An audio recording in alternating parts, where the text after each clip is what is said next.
জানাবো metal presence কৃষি সংবাদ সুজলা সুফলা।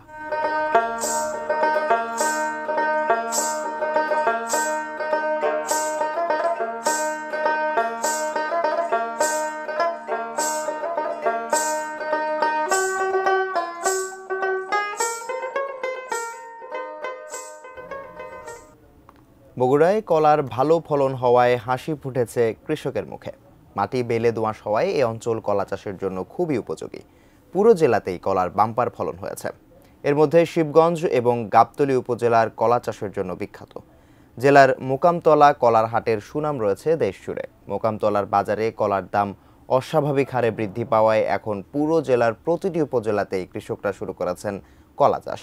বগুড়া কৃষি সম্প্রসারণ অধিদপ্তরের উপসহকারী কৃষি কর্মকর্তা সাইফুর রহমান জানান, চলতি বছর কৃষকরা কলা চাষে লক্ষ্যমাত্রা ছাড়িয়ে গেছে। চলতি মৌসুমে জেলায় 1000 হেক্টর জমিতে কলা চাষ হয়েছে। প্রতি হেক্টরে প্রায় 19 টন করে ফলন ধরা হয়েছে। সেই হিসেবে শুধু বগুড়াতেই ফলন হবে 20,000 টন কলার। কৃষকরা বলছেন, লাভের আশায় কলা চাষে ঝুঁকে পড়েছেন চাষিরা।